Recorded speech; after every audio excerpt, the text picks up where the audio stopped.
Alright, today I'm going to be sharing my thoughts on the pros and cons of standard tuning for a guitar. I have this Fender Meteora here, and usually I play Ibanez guitars, sometimes Solars, sometimes Bosses, but this is my only guitar that's in standard tuning. So I'm going to make a quick video just talking about some general pros and cons about standard tuning. Now, I'm not sponsored by any of the brands shown in this video. I'm not some famous virtuoso or anything. I'm just some guy on the internet who clearly likes guitars.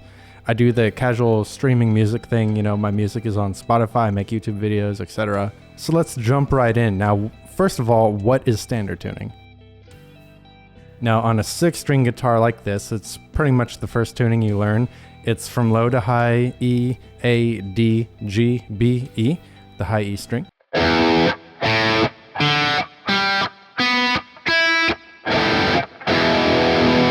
Of course, that's on a 6-string. If you have a 7-string, it adds a low B. If you have an 8-string, it adds a low F sharp, etc., etc. And that's it. There's nothing really complicated to it.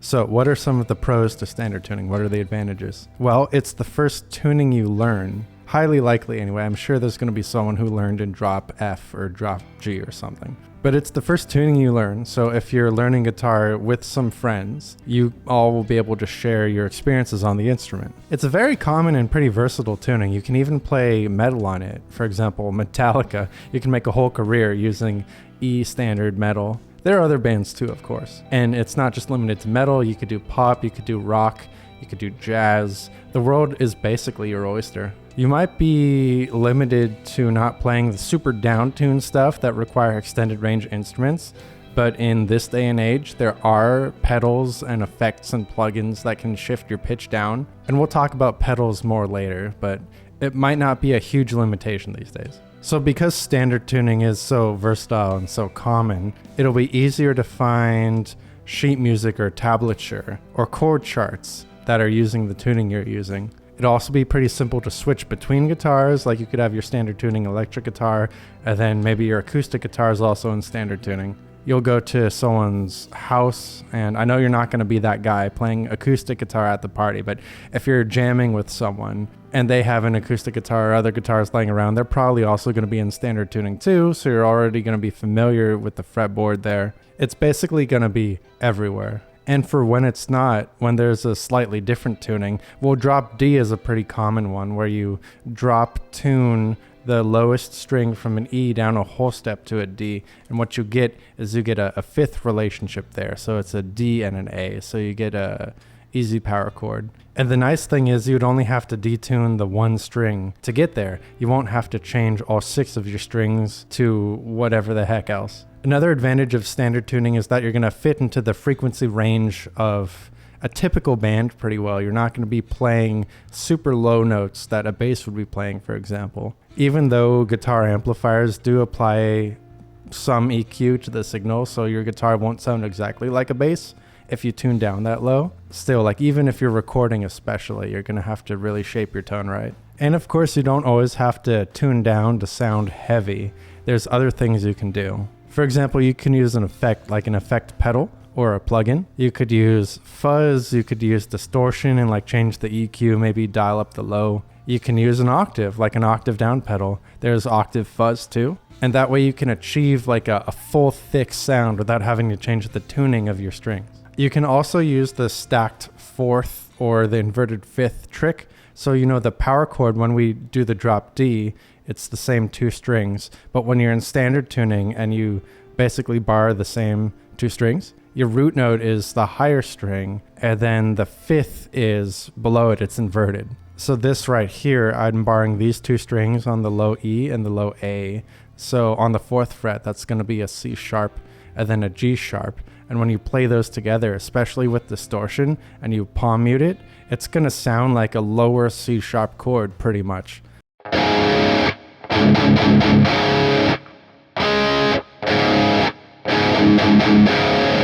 Not fully, but pretty much. And you couple that with a bass playing a low C sharp, and it's going to sound really low and full. So it's a cool little trick to go lower than just the E.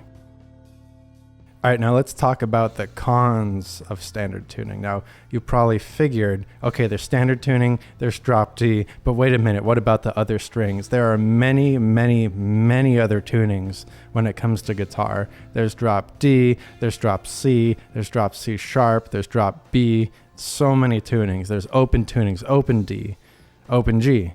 Basically, so many tunings out there that it's impossible to pick just one tuning and then be able to play every song out there. So if you like a wide variety of music, like you like pop, you like rock, you like mathcore, you like jazz, you like so many things, being able to pick one tuning is going to be really hard. There might be a song you really want to do or you have to do because maybe music is your job, maybe you are in a touring band, maybe you're live streaming on the internet and making videos or something, and you need to do a wide variety of songs.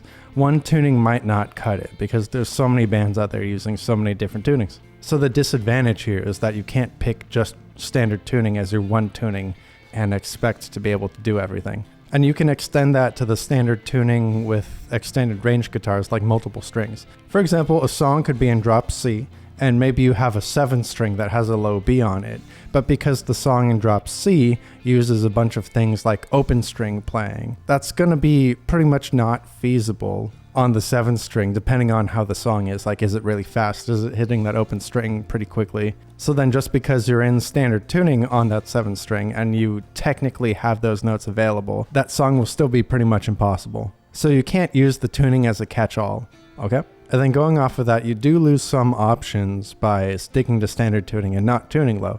For example, on a 6 string, you do miss that low C, for example, of drop C tuning. Even if you're doing that trick I mentioned earlier, the stacked fourths, it doesn't fully sound the same as hitting that low C. And it's never going to sound the same as hitting just that open string low C.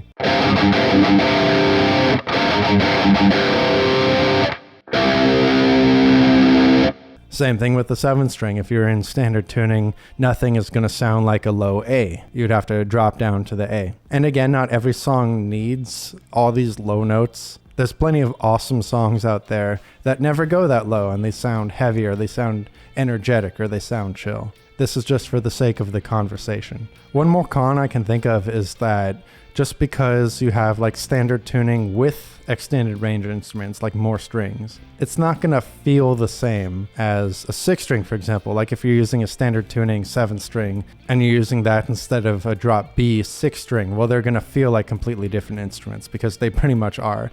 Like the 7 strings will make the neck wider so it'll feel different to play versus a 6 string and drop B. You know what I mean? So overall, standard tuning is a pretty common tuning. It's pretty versatile. You can do a lot of stuff with it. You can't cover absolutely everything with it.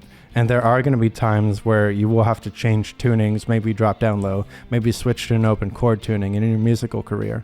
But it can also be a fun limitation too. You might find that you'll be more creative with these limitations, like, oh, I can't just hit that low note. Not trying to throw shade at the people who do write songs with just hitting low notes all the time. It is fun to do every now and then. But the limitation can make you think where you might not otherwise think. Like, oh, I can't just hit the low note. Maybe I'll try an arpeggio. Maybe I'll try a different chord. Maybe I'll try modulating. Who knows? You might be surprised what you can accomplish with standard tuning. So there you have it. Those are my thoughts on standard tuning. Those are some pros and cons. What do you think? Do you have any questions? Do you have any other ideas? Let me know down in the comment section below. Of course, this is YouTube, so I have to say the YouTube things.